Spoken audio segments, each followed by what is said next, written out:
The dust cloud on the horizon grew larger as Margaret Abernathy stood beside the small wooden cross, her tears falling freely onto the freshly turned earth. Death had come to Hamilton, Wyoming Territory, in the cruel summer of 1878, not with guns blazing or in a cloud of outlaws' smoke, but as a silent thief in the night, stealing away her 6-year-old son James with a fever that no doctor's remedies could break. Margaret's black mourning dress, hastily altered from her Sunday best, hung loose on her frame. The past week of sleepless vigil had hollowed her cheeks and dimmed the light in her hazel eyes. At 26, she had already endured more than most women twice her age, leaving her comfortable life in Philadelphia to follow her husband Thomas West, only to lose him to a mining accident 2 years prior. Now James, her beautiful boy with his father's smile and her stubborn chin, was gone too. The small cemetery sat on a gentle rise just outside Hamilton, offering a view of the sprawling valley and distant mountains that had once filled Margaret with hope. Now, those same mountains seemed to mock her with their permanence, while everything she loved had proven so terribly fragile. "Why, Lord," she whispered, her voice cracking as she sank to her knees beside the grave. "He was just a boy, my boy." The sound of hoofbeats grew louder, but Margaret paid no mind. The world beyond her grief held little interest. It wasn't until a horse snorted nearby that she became aware of someone approaching. "Madam." The voice was deep, hesitant. "Begging your pardon, madam." Margaret didn't look up, couldn't bear the weight of sympathy or the awkward consolations of another well-meaning townsperson. "I'd like to be alone, please," she managed, pressing her handkerchief to her eyes. "Of course," the voice replied, but the footsteps didn't retreat. Instead, after a moment's hesitation, they came closer. "A shadow fell across the small grave. Saw you from the ridge," the man said softly. "No one should have to bear this kind of sorrow by themselves." Something in his tone, not pity, but understanding, made Margaret finally look up.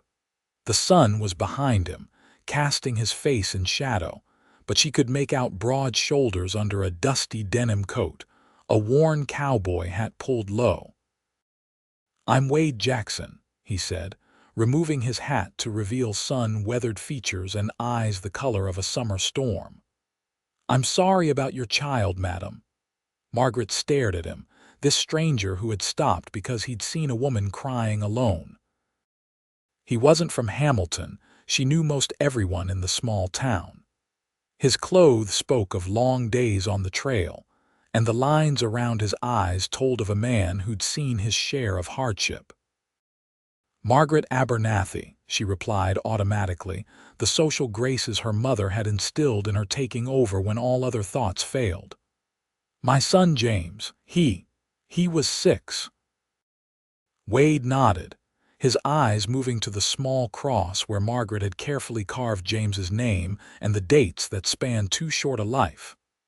"A fine name," he said, and then fell silent, offering no platitudes about God's will or angels needing another soul.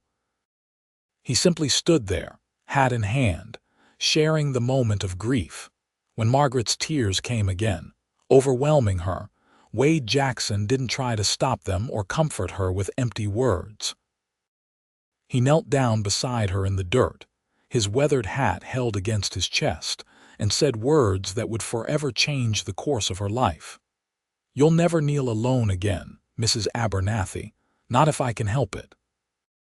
In that moment, with the Wyoming sun setting behind the distant mountains and painting the cemetery in shades of gold and crimson, Margaret felt something stir within her that she had thought died with her son, the faintest flicker of hope. Wade Jackson had arrived in Hamilton with no intention of staying. 15 years of drifting from ranch to ranch, cattle drive to cattle drive, had taught him that putting down roots only made it harder when it came time to move on. And it always came time to move on. He'd ridden into town looking for supplies. maybe a hot meal and a bed for the night, before heading north to Montana, where he'd heard the Coleman outfit was hiring experienced hands for the summer. Hamilton was just another dusty settlement, unremarkable except for the woman he'd seen from the ridge, kneeling alone at a grave so small it could only belong to a child. Wade had known grief. It had been his constant companion since the war, where he'd lost his brother and too many friends to count. He recognized its hunched shoulders and hollow eyes from a distance. Something about that solitary figure had pulled him from his path like an invisible rope, drawing him to the cemetery where Margaret Abernathy knelt in her sorrow. Now, 3 days later, he found himself still in Hamilton, having taken a room at the modest boarding house run by a widow named Mrs. Hendricks. Each morning he told himself he would ride out after breakfast. Each evening found him still in town, often sitting on the porch of the general store, smoking his pipe and watching the small white house where Margaret Abernathy lived alone. "You're becoming a fixture, Mr. Jackson," Mrs. Hendricks commented as she poured him coffee on the morning of his 4th day. "Decided Hamilton might suit you after all," Wade shrugged, uncomfortable with the knowing look in the older woman's eyes. "Just waiting on some business," he said vaguely. Mrs. Hendricks nodded, though her expression made it clear she didn't believe him. "Margaret could use a friend, you know," she said quietly. "Most folks mean well, but they don't know what to say to her now. They bring food, offer prayers, then hurry away before her grief might touch them somehow." Wade stared into his coffee cup. "I'm not staying, madam, just passing through." "Of course," Mrs. Hendricks replied with a small smile. "More coffee." Later that day, Wade found himself walking toward the Abernathy home, a basket of fresh vegetables from Mrs. Hendricks's garden in one hand. He told himself he was simply doing a favor for his landlady, who had mentioned that Margaret probably wasn't eating properly. The house was modest but well kept, with lace curtains in the windows and a small garden out front that was showing signs of neglect.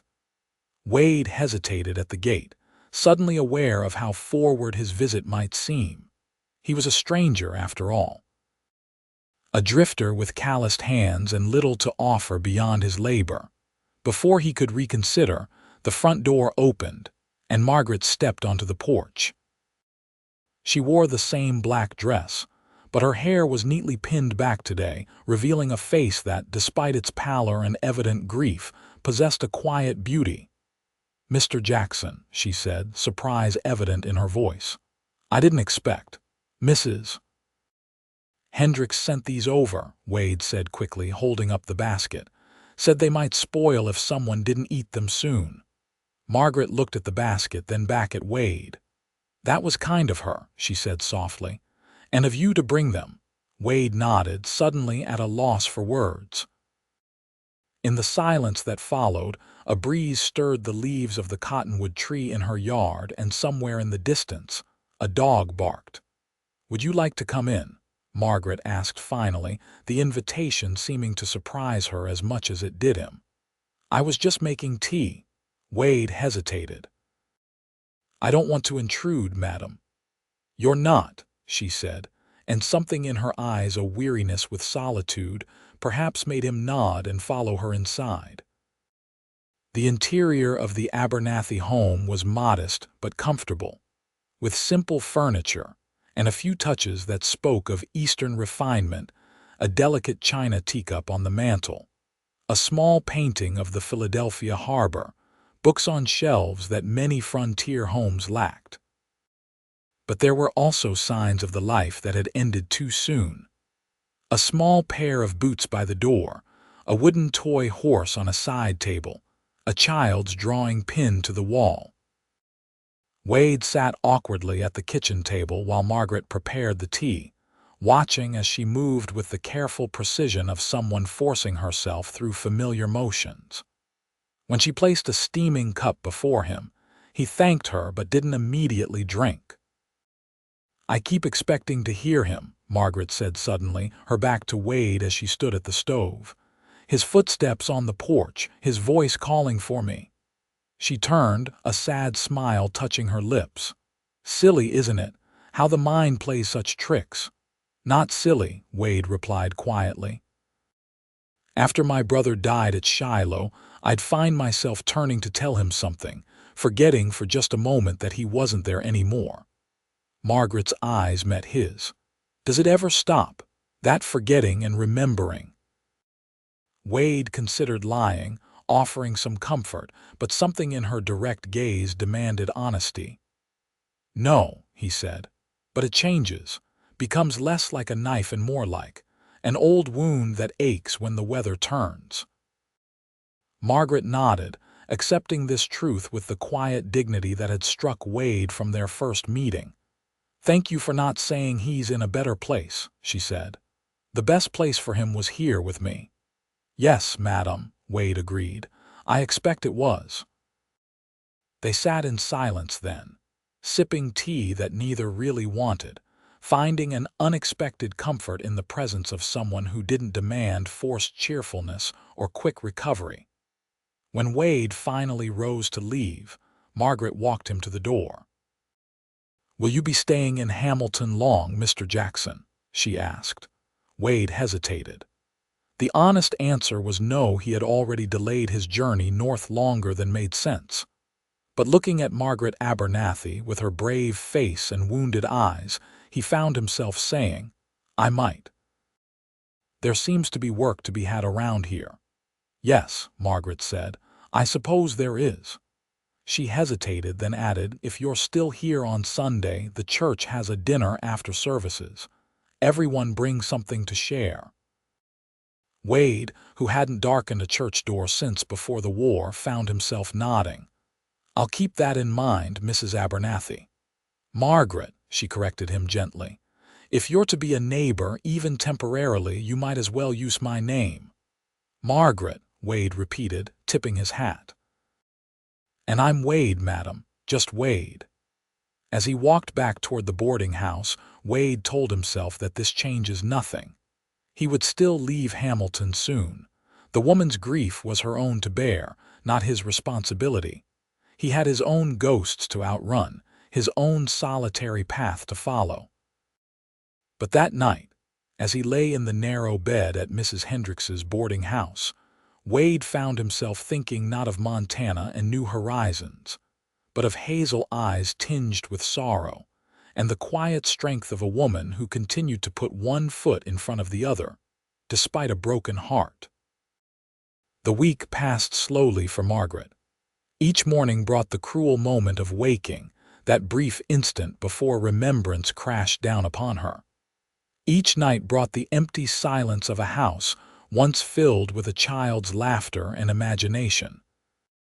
But for the first time since James had died, she found herself looking beyond the next hour, the next task.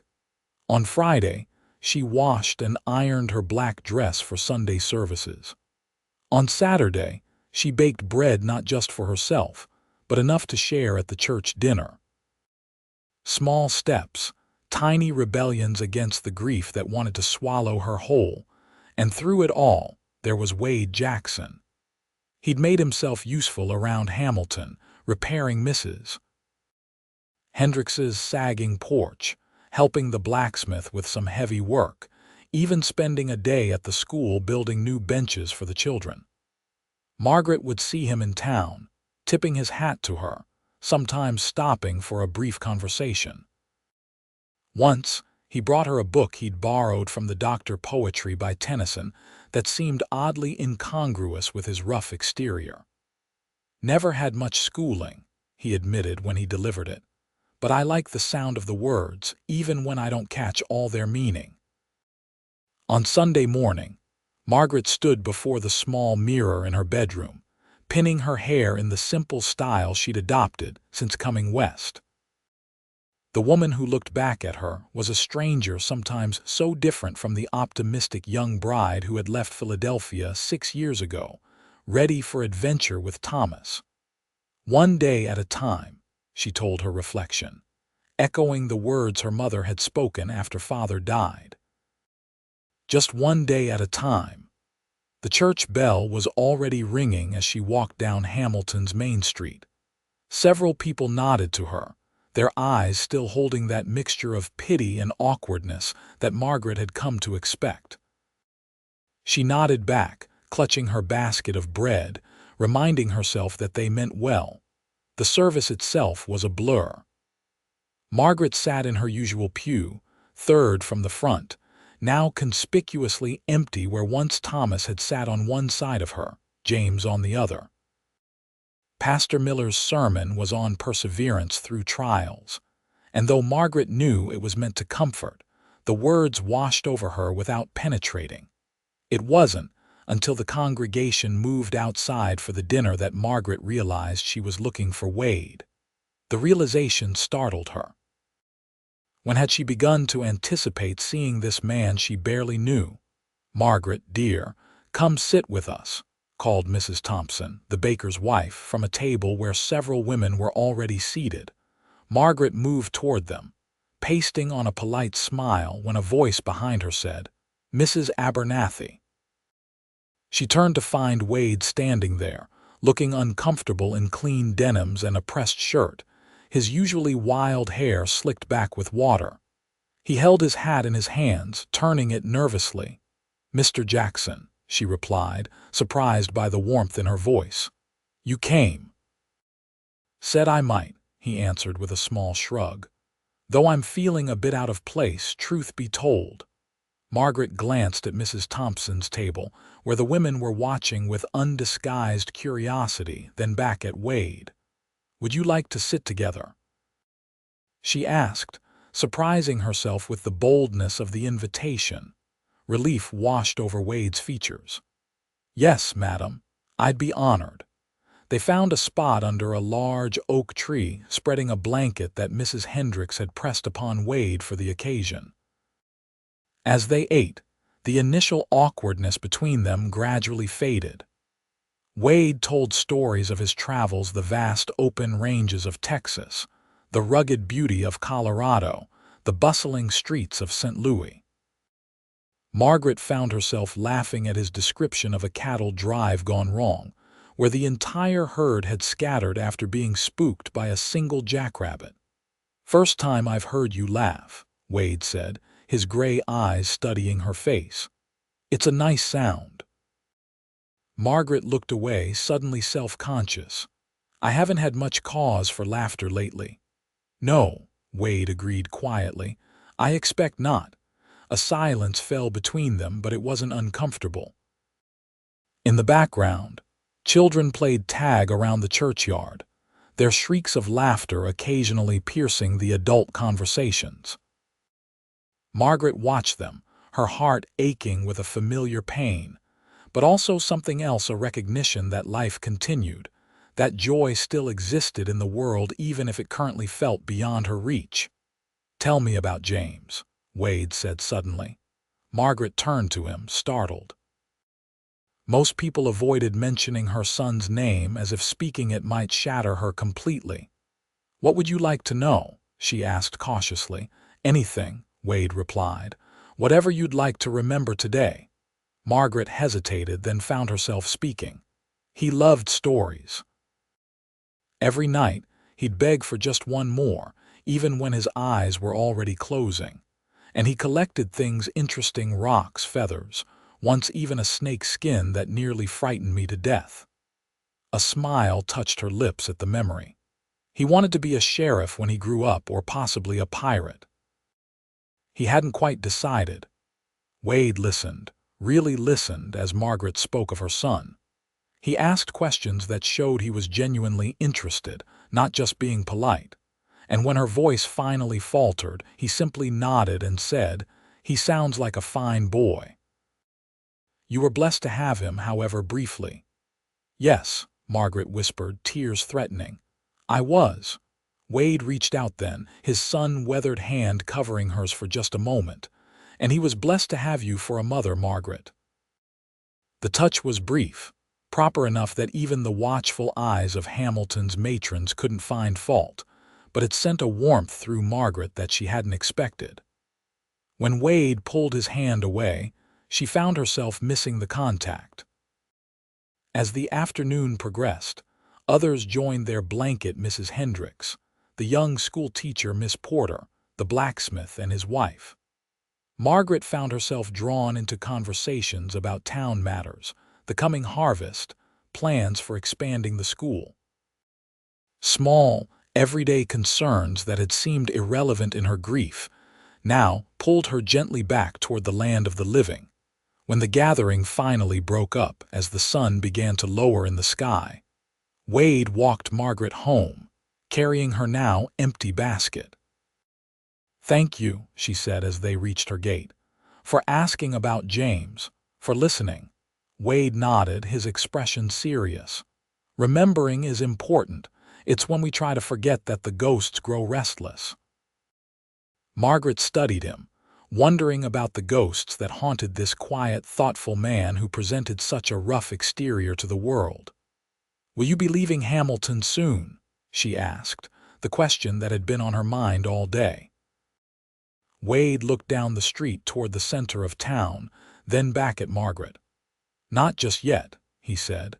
"Seems I've found reasons to stay a while longer." As Margaret watched him walk away, his tall figure silhouetted against the setting sun, she acknowledged the small, fragile feeling taking root alongside her grief, not replacing it, but existing alongside it. A feeling she wasn't ready to name, but couldn't deny. The summer days lengthened into July, bringing scorching heat to the Wyoming Territory. Wade found work at the Peterson Ranch just outside of Hamilton, breaking horses and mending fences. The work was hard but familiar, giving his hands purpose while leaving his mind free to wander. And invariably, his thoughts wandered to Margaret Abernathy. He'd begun taking supper at her house twice a week, Wednesdays and Sundays. The arrangement had started innocently enough, with Margaret mentioning that she always cooked too much for just herself, and Wade admitting that he missed home-cooked meals after years of trail food and boarding house fare. On this particular Wednesday evening in mid-July, Wade sat on Margaret's porch, smoking his pipe while she washed the supper dishes inside. The sky was putting on a spectacular show, the setting sun painting the clouds in shades of orange and pink. In the distance, the mountains stood purple against the horizon. The screen door creaked open and Margaret stepped out, drying her hands on her apron. "Beautiful evening," she commented, settling into the chair beside him. "That it is," Wade agreed, tapping his pipe against the porch railing to empty it. "One of those evenings that reminds you why God created all this in the first place." Margaret smiled. Wade's occasional philosophical observations still surprised her, coming as they did from a man who presented such a stoic face to the world. Over the past month, she'd come to know the man behind the weathered exterior, a thoughtful, intelligent soul who carried his own sorrows with quiet dignity. "I've been thinking," Margaret said after a comfortable silence had stretched between them. "The garden needs attention. I've let it go too long." Wade nodded. The small vegetable plot behind Margaret's house had indeed grown wild with weeds. "I could help you with that on Saturday if you'd like." "I'd appreciate that," Margaret replied, "though I don't want to take up your day off." "Can't think of a better way to spend it," Wade said simply. Margaret studied his profile in the fading light. At 42, Wade Jackson was not a handsome man in the conventional sense. His nose had been broken at some point. His skin was deeply tanned from years outdoors, and his dark hair was beginning to show threads of silver at the temples. But there was something compelling about his face, a strength and steadiness that Margaret had come to rely on more than she cared to admit. "Wade," she said suddenly, "why did you stop that day, at the cemetery?" Wade turned to look at her, his gray eyes thoughtful. "I saw someone in pain," he said after a moment. "Reminded me of myself, I guess, after Shiloh. Margaret nodded, understanding. Wade rarely spoke of the war, but she knew it had shaped him as surely as her own losses had shaped her. "I'm glad you did," she said softly. "Stop, I mean." Wade's eyes held hers for a long moment. "So am I," he replied, his voice rough with an emotion neither of them was ready to name. Later, as Wade walked back to his room at Mrs. Hendricks's boarding house, he found himself wrestling with feelings he'd thought long buried. 15 years of drifting had taught him not to form attachments, not to let himself need anyone or be needed. But Margaret Abernathy had slipped past those defenses somehow, with her quiet strength and wounded heart. "Fool," he muttered to himself as he climbed the stairs to his room. "She's a lady from back east, a widow still grieving her child. What could you possibly offer her?" But even as he asked the question, Wade knew he was already considering answers. Saturday dawned clear and hot, the sky a relentless blue that promised no relief from the July heat. Wade arrived at Margaret's house early, hoping to get the hardest work done before the worst of the day's temperatures set in.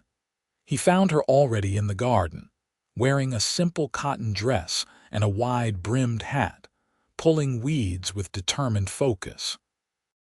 She looked up as his shadow fell across her, offering a smile that made Wade's heart stutter in his chest.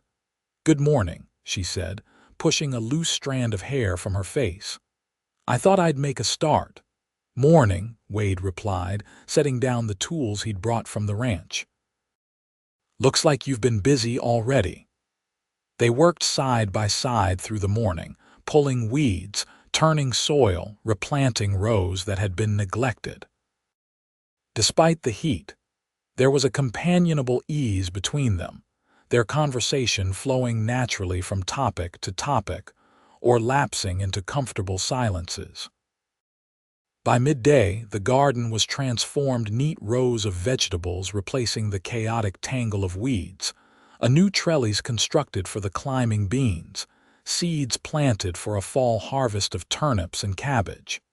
"Time for a rest," Margaret declared, wiping sweat from her brow. "I've made lemonade." They sat in the shade of the porch, drinking the tart, cold liquid and watching the few clouds drift lazily across the sky. Wade was acutely aware of Margaret beside him, of the delicate curve of her neck where small wisps of hair had escaped her bun, of the subtle scent of lavender that somehow persisted despite their morning of hard work. "I've been offered a job," Wade said suddenly. "A permanent position at the Peterson Ranch, foreman." Margaret turned to look at him, surprise evident in her expression. "That's wonderful," she said. "Mr. Peterson must think highly of your work." Wade nodded, turning his glass between his hands. "It would mean staying in Hamilton." "Settling down, I suppose." "And is that what you want?" Margaret asked, her voice carefully neutral. Wade looked out at the street, at the town that had been just another stop on an endless journey and had somehow become something more. "I've been drifting since the war," he said slowly. "Never stayed anywhere long enough to put down roots.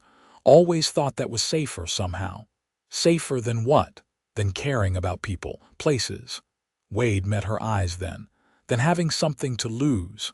Margaret held his gaze, understanding dawning in her expression. "And now?" "Now I'm thinking some things might be worth the risk," Wade replied quietly. The air between them seemed to still, heavy with unspoken feelings and possibilities. Margaret set her glass down carefully on the small table between their chairs. "I lost everything once," she said, her voice barely above a whisper. "My husband, my son, my future as I had imagined it." Wade nodded, his throat tight. "I know the thought of caring again, of opening myself to that kind of pain." Margaret shook her head, tears gathering in her eyes. "It terrifies me, Wade." "I understand," Wade said, and he did. He understood fear and loss and the protective walls built around a wounded heart. I'm not asking for anything, Margaret, just telling you I'm staying, that's all. But they both knew it wasn't all. Something had been growing between them over these summer weeks, a connection neither had sought but both now acknowledged, silently if not in words. Margaret stood suddenly, smoothing her skirt with hands that trembled slightly. "We should finish the garden," she said, "before the heat gets worse." Wade nodded, rising to follow her. They returned to their work. The moment passed but not forgotten, the future no longer quite so certain for either of them. As July melted into August, the days settled into a pattern. Wade worked at the Peterson Ranch during the week, taking his new responsibilities as foreman seriously. Evenings and Sundays found him increasingly in Margaret's company, supper at her house, walks through town as the heat of the day faded, quiet conversations on her porch that often stretched late into the night. Hamilton took notice. In a town of just over 400 souls, little went unremarked upon. Margaret heard the whispers, saw the glances. Most were supportive a widow deserved happiness after all, and Wade Jackson had proven himself a respectable man despite his drifter past. But there were others who thought it too soon after James's death, who considered Wade beneath Margaret's station, who simply enjoyed having something to gossip about. "People will talk," Mrs. Hendricks said one morning as Margaret stopped by the boarding house to deliver some preserved peaches. "It's what they do best in small towns." "Let them," Margaret replied with a shrug that would have shocked her former self. Philadelphia, Margaret had lived by the rules of society, always mindful of appearances. Hamilton, Margaret was learning that life was too short and too precious to waste on other people's expectations. "Good for you, dear," Mrs. Hendricks said with a smile. "He's a fine man, Wade Jackson. Rough around the edges, perhaps, but solid at the core." Margaret nodded, not denying what they both knew, that her feelings for Wade had grown beyond friendship, beyond simple gratitude for his presence during her darkest days. What she couldn't yet say, even to herself, was whether she had the courage to act on those feelings. The answer came on a warm August evening, as thunder rumbled in the distance and the air hung heavy with the promise of rain. Margaret sat at her kitchen table, a letter from her sister in Philadelphia spread before her. Penny's words were full of concern, urging Margaret to return east now that the unfortunate adventure out west had ended so tragically. A knock at the door startled her from her thoughts. Opening it, she found Wade standing there, his expression troubled. "Evening," he said, removing his hat. "Hope I'm not disturbing you." "Not at all," Margaret replied, stepping back to let him in. "Is something wrong?" Wade hesitated, then reached into his coat pocket and withdrew a folded paper. "Got a telegram today," he said, "from an old friend in Colorado. He's offering me a partnership in a ranch he's starting up. Good land, fair terms." Margaret felt her heart sink. "I see," she said, fighting to keep her voice steady. "When would you leave?" "That's just it," Wade said, meeting her eyes directly. "I told him no." "You, what?" "Turned him down," Wade repeated, setting his hat on the table beside the door. "Realized I didn't want to leave Hamilton, or rather, didn't want to leave someone in Hamilton." Margaret's breath caught in her throat. Outside, the first fat drops of rain began to fall, pattering against the roof and windows. "Wade," she began, uncertainty making her voice waver. "I don't know if I'm ready."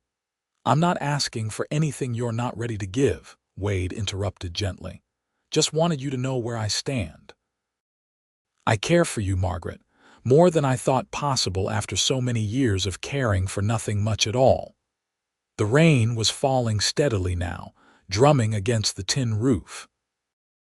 Margaret looked at this man who had appeared in her life on the worst day imaginable and had somehow, day by day, brought light back into it. "I care for you too," she admitted softly. "But I'm afraid, Wade, afraid of losing someone else I love." It was the first time either of them had used that word, and it hung in the air between them, powerful and frightening and wonderful all at once. "I can't promise nothing bad will ever happen," Wade said, taking a careful step closer to her.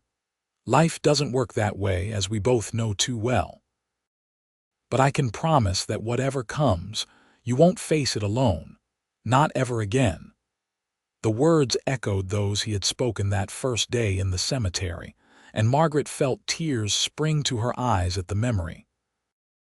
Without conscious thought, she closed the distance between them, her hands coming to rest on the rough fabric of his shirt.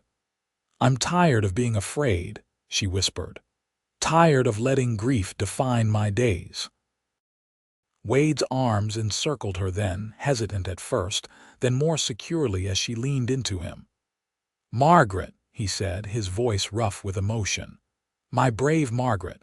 Their first kiss was gentle, tentative, a question and an answer all at once. When they parted, Margaret saw in Wade's eyes the same wonder she felt, the same disbelief that happiness could find them both again after so much loss. Outside, the storm intensified, rain lashing against the windows and lightning illuminating the night sky.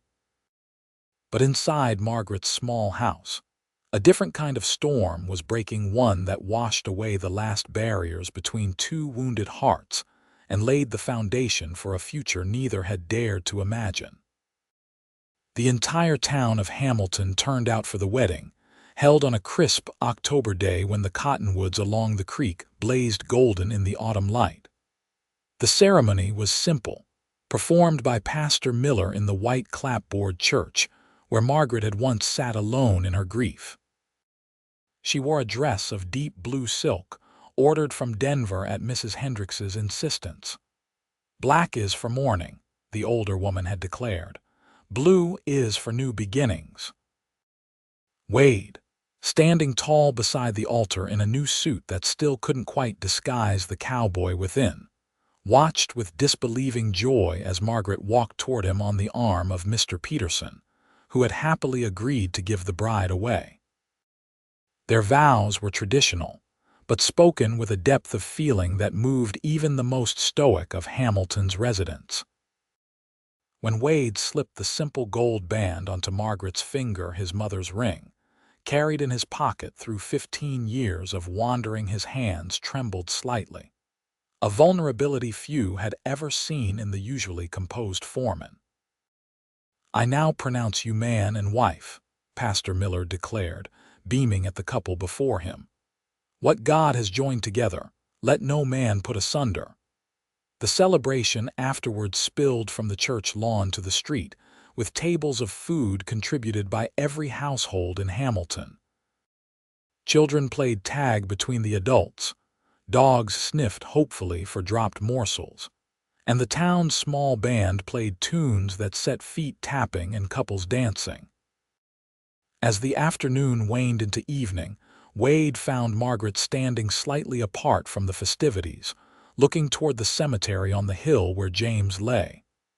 "Are you all right?" he asked softly, coming to stand beside her. Margaret nodded, leaning into his strength. "Just thinking that he would have loved this. The music, the cakes, all the excitement." Wade put his arm around her shoulders. "He's part of today," he said. "Part of us." Margaret looked up at her new husband, love and gratitude filling her heart. In the months since that rainy August evening when they had finally acknowledged their feelings, Wade had never once asked her to forget James or to pack away his memory. Instead, he had helped her build a new life that incorporated her love for her son rather than trying to erase it. "I love you, Wade Jackson," she said, the words still new enough to send a thrill through her when she spoke them. "And I love you, Margaret Jackson," he replied, the name sounding right and natural now, though it had taken her some time to adjust to it. As darkness fell and lanterns were lit around the celebration, Wade led Margaret in their first dance as husband and wife. The band played a slow waltz, and though Wade claimed to have two left feet, he moved with surprising grace, guiding Margaret with the same steady assurance he brought to everything. "Happy?" he asked as they turned beneath the stars. "Yes," Margaret replied simply. "More than I thought possible again." Later that night, in the small house that was now their home, Margaret and Wade consummated their marriage with a tenderness and passion that surprised them both. Whatever hesitation Margaret might have felt dissolved in the reverent way Wade touched her, as if she were something precious beyond measure. And whatever doubts Wade might have harbored about his worthiness were washed away by Margaret's wholehearted giving of herself. Afterward, as they lay tangled in each other's arms, Wade traced the curve of Margaret's shoulder with gentle fingers. "I spent so many years running," he murmured. "Never thought I'd find a reason to stay still." Margaret pressed a kiss to his chest, feeling his heart beat steady beneath her lips. "And I never thought I'd find a reason to go on," she whispered. "After James." Wade's arms tightened around her. "We'll make a good life, Margaret. I promise you that." "We already have," she replied, settling into the warmth of his embrace and the promise of all the days to come. The seasons turned, and with them, life in Hamilton continued its steady rhythm. Wade and Margaret Jackson settled into the routines of married life with a joy that neither took for granted, knowing too well how quickly happiness could be snatched away. Wade thrived as foreman at the Peterson Ranch, his fair leadership and hard work earning him the respect of the other hands. Margaret, meanwhile, found a new purpose in helping Mrs. Thompson expand her bakery business, contributing recipes from back east that quickly became favorites among Hamilton's residents. Their home, once a place of sorrow, gradually transformed. Wade built new shelves for Margaret's growing collection of books, expanded the garden to include flowers as well as vegetables, and added a covered porch on the back where they could watch the sunset over the distant mountains. James's toys and drawings remained not as shrines to grief, but as cherished reminders of a beloved child. As spring blossomed in their second year of marriage, Margaret made a discovery that filled her with both joy and trepidation. "Wade," she said one evening as they sat together on the back porch, his arm around her shoulders, "I have something to tell you." Wade looked down at her, his expression curious. "What is it?" Margaret took a deep breath, her hand unconsciously moving to her stomach. "I'm with child, Doctor Miller confirmed it today." Wade's eyes widened, his body going still beside her. "A baby," he whispered, as if saying it too loudly might make it disappear. "We're having a baby," Margaret nodded, searching his face for his reaction. "Are you happy?" For answer, Wade gathered her into his arms, holding her with exquisite care as if she had suddenly become fragile. "Happy doesn't begin to cover it," he said, his voice thick with emotion. "I never thought, at my age, that I'd be a father." Margaret relaxed into his embrace, her own joy mingling with the inevitable fear that accompanied this new journey. "I'm scared, Wade," she admitted. "After James." Wade pulled back just enough to look into her eyes. "I know," he said, "and that's natural. But we'll face it together, whatever comes." "Together," Margaret agreed, the word a talisman against the shadows of the past. The news spread quickly through Hamilton, met with genuine delight from most quarters. Mrs. Hendricks immediately began knitting baby blankets.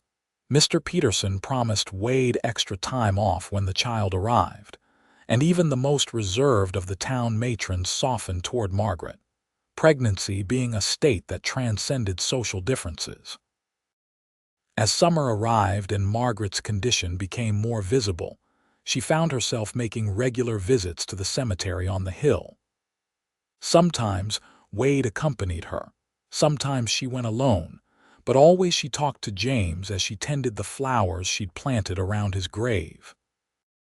"You'd be a wonderful big brother," she told him on one such visit in July, the anniversary of his death. I want you to know that this baby doesn't replace you. No one could ever do that." The wind rustled through the leaves of the oak tree that shaded the cemetery, and Margaret took comfort in the peaceful sound. Grief no longer overwhelmed her when she visited James. Instead, she felt a quiet connection to her first child even as she prepared for her second. Wade found her there later as the sun began to set. He approached quietly, placing a hand on her shoulder as he came to stand beside her. "I've been thinking," he said after a moment. "If it's a boy, perhaps we could name him Thomas James, after both the men you loved before me." Margaret looked up at her husband, tears welling in her eyes at the generosity of his suggestion. "And if it's a girl," Wade smiled. "I was thinking maybe Eliza after my mother, but I'm open to other ideas." "Thomas James or Eliza," Margaret repeated, testing the names. "They're perfect." As they walked home together through the golden light of the setting sun, Margaret felt the baby move within her, a flutter like butterfly wings that never failed to fill her with wonder. Wade's hand found hers, his calloused palm warm and reassuring against her skin. "I never thought I'd know this kind of happiness again," Margaret said softly. "After losing so much." Wade squeezed her hand gently. "Life has a way of surprising us," he replied, "usually when we least expect it." Margaret nodded, thinking of the unlikely path that had brought them together, a grieving widow and a drifting cowboy, both carrying wounds they thought would never heal. "That day at the cemetery," she said, "when you said I'd never kneel alone again, did you have any idea what would come of it?" Wade shook his head, his expression thoughtful. "No," he admitted. "I only knew that your grief touched something in me, made me want to help somehow." "You did more than help," Margaret said, stopping to look up at him. "You saved me, Wade Jackson." "We saved each other," Wade corrected her gently, bending to kiss her with a tenderness that still made her heart race. "And that's what I call a fair trade." As they continued their walk home through the streets of Hamilton, neighbors called out greetings or waved from porches. This town that had once seemed just another stop on Wade's endless journey had become home in the truest sense, a place of belonging, of community, of love found when all hope of it had been abandoned. And for Margaret, who had once knelt alone in despair beside a small grave, life had unfolded in ways she could never have imagined on that terrible day. The grief remained, a part of her that would never completely heal, but alongside it had grown a new happiness, a second chance at the family she had thought forever lost. Eliza Margaret Jackson was born on a cold January morning in 1880, arriving in a rush of movement and noise after a night of labor that left Margaret exhausted but triumphant. Dr. Miller pronounced the baby girl perfectly healthy, with a good strong cry and all 10 fingers and toes accounted for. Wade, who had paced outside the bedroom door throughout the ordeal, was finally admitted to meet his daughter. The sight of the tiny bundle in Margaret's arms stopped him in his tracks, his weathered face transformed by wonder and fear in equal measure. "She's so small," he whispered, approaching the bed with cautious steps. Margaret smiled up at him, tired but radiant. "Come meet your daughter, Wade." With trembling hands, Wade accepted the swaddled infant, cradling her with an instinctive care that belied his inexperience. Eliza blinked up at him, her eyes a cloudy blue that Dr. Miller said might change with time, a shock of dark hair crowning her tiny head. "Hello, little one," Wade said, his voice catching. "I'm your pa." The simple declaration brought tears to Margaret's eyes. Watching Wade with their daughter, seeing the immediate and overwhelming love in his expression, healed something in her that had remained broken despite all the happiness of their marriage. "She's perfect," Wade said, carefully returning Eliza to Margaret's arms. "Just like her mother." "She has your chin," Margaret replied with a smile. "Poor thing." Wade laughed, the tension of the long night dissolving in the joy of the moment. "Well, let's hope she has your sense and not mine, or we're in for a world of trouble."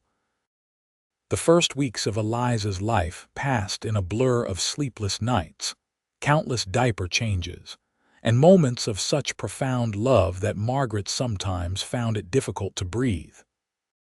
Wade proved an enthusiastic, if sometimes bewildered, father, rising without complaint for midnight feedings, and walking the floor with Eliza when she was fussy, singing old trail songs in his deep, rumbling voice that seemed to soothe the baby like nothing else.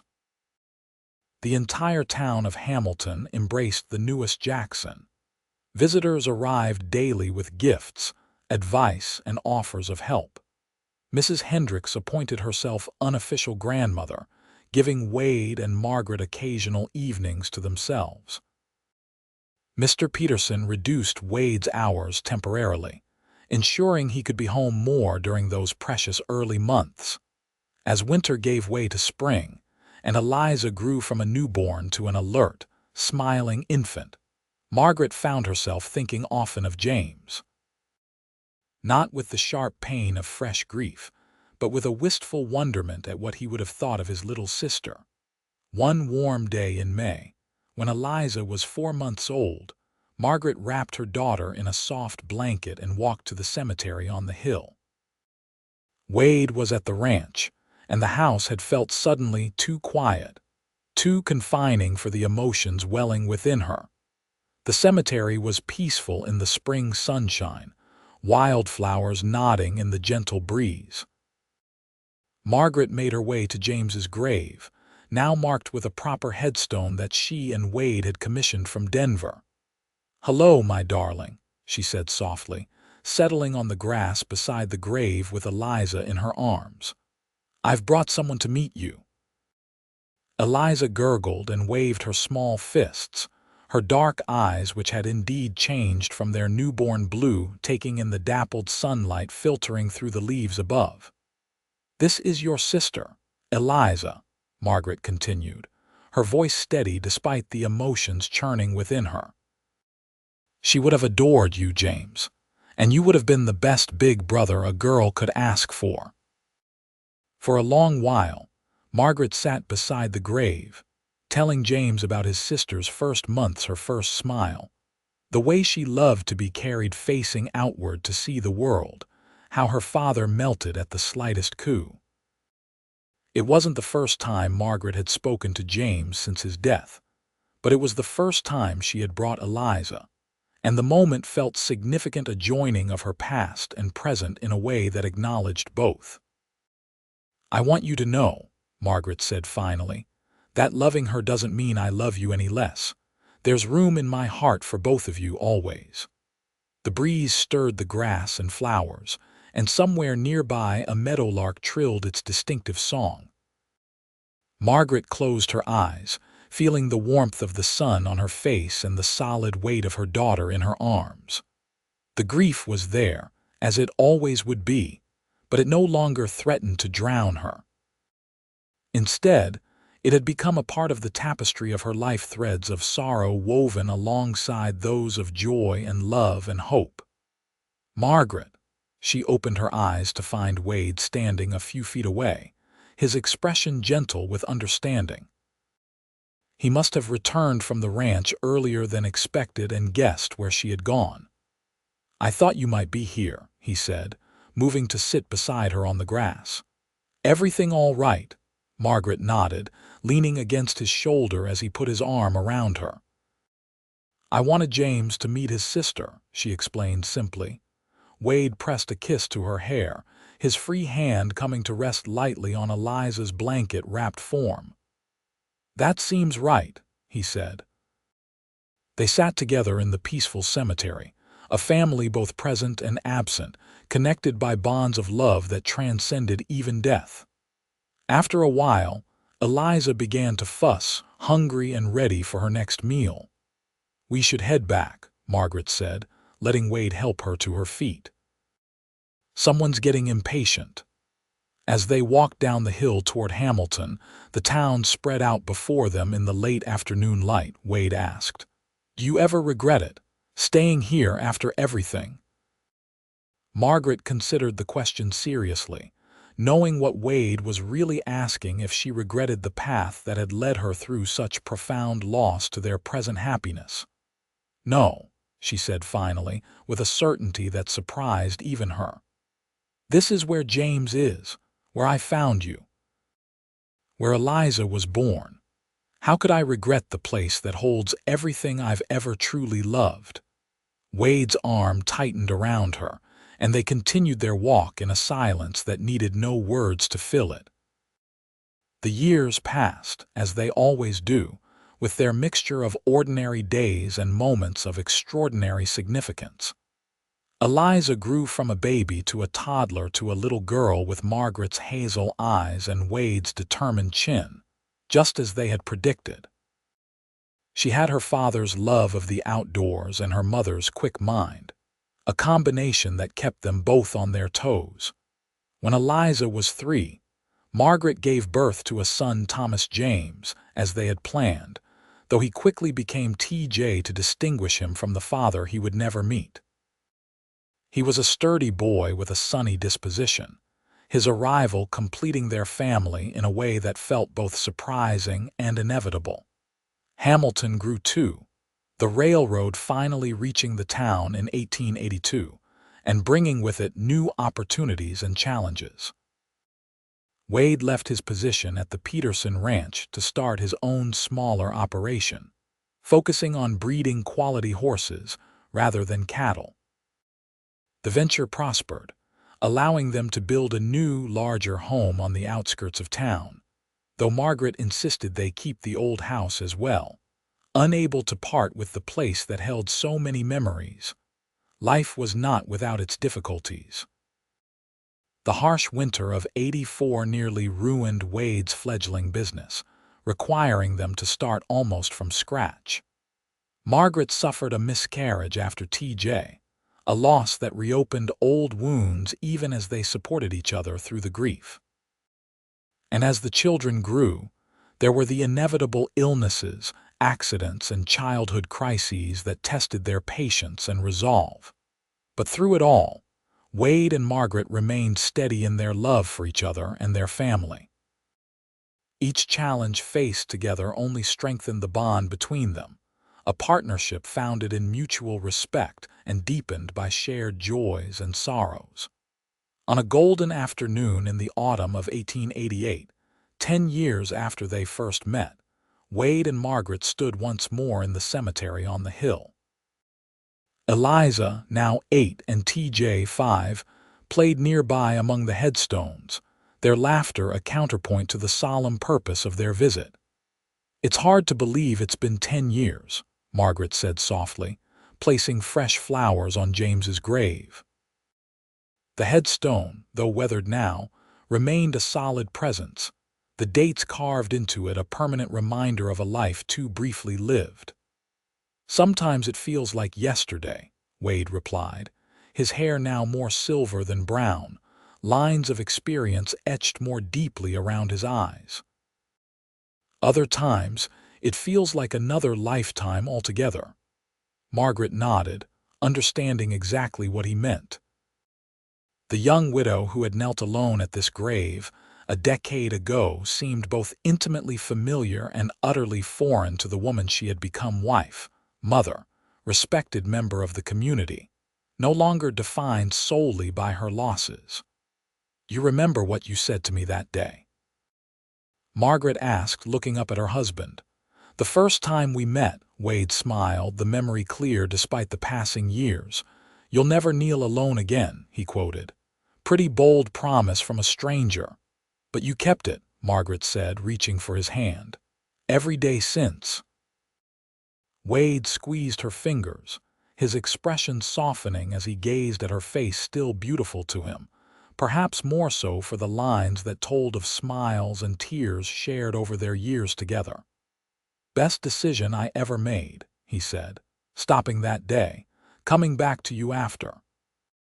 From across the cemetery came the sound of Eliza's voice, calling them to look at something she and TJ had discovered, probably another interesting rock or wildflower for their ever-growing collection. Margaret and Wade exchanged a smile, the children's enthusiasm a reminder of life's continuing gifts. "Shall we go see what treasure they've found now?" Margaret asked. Wade nodded, but before they moved away from the grave, he bent down to touch the headstone gently. It was a gesture Margaret had seen him make many times over the years, a silent acknowledgement of the child he had never known, but had come to love through Margaret's memories and stories. "We'd better hurry," Wade said as they walked toward their children, "or TJ will have dismantled whatever it is trying to see how it works." Margaret laughed, the sound carrying across the peaceful hillside. "Like father, like son," she teased, recalling Wade's propensity for taking apart and reassembling everything from wagon wheels to clocks. The sun was beginning its descent toward the horizon as the Jackson family made their way down the hill toward home, their shadows stretching long behind them. Ahead, the lights of Hamilton were beginning to twinkle in the gathering dusk, a community that had witnessed their sorrows and joys, their endings and beginnings. "Race you home," Eliza called, grabbing her brother's hand and taking off down the path with TJ in tow, their laughter trailing behind them like ribbons in the wind. Wade and Margaret followed at a more sedate pace, his arm around her waist, her head leaning against his shoulder. Neither felt the need to speak, comfortable in the silence that comes from years of shared understanding. As they reached the edge of town, with its familiar sights and sounds, Margaret thought of all the paths that had led to this moment, some chosen, others thrust upon them by fate or circumstance. The grief that had once threatened to consume her had transformed over time into something else, a quiet acknowledgement of loss that existed alongside the fullness of the life she now lived. And Wade, the drifter who had spent 15 years outrunning his demons, had found in Hamilton and in Margaret the home he had stopped believing was possible. The restlessness that had driven him from place to place had gradually settled into a steady purpose to build a life, to raise a family, to love well the woman who had trusted him with her broken heart. "What are you thinking?" Wade asked as they paused at the crossroads where the cemetery path met the main road into town. Margaret looked up at him, this man who had kept his promise made on the worst day of her life, who had shown her that love was not a finite resource but an ever-renewing well. "I'm thinking," she said, "that sometimes the end of one story is just the beginning of another." Wade smiled, understanding as he always did. "And what a story it's been," he said, bending to kiss her in the gathering twilight. "What a story it continues to be." Together they walked the final stretch toward home, where Eliza and TJ waited on the porch, eager to show them the day's discoveries. Behind them, the cemetery stood peaceful on its hill, keeper of memories both sorrowful and sweet. And ahead, the future stretched out with all its unknown joys and challenges, a path they would walk as they had for the past 10 years, side by side, hand in hand, never alone.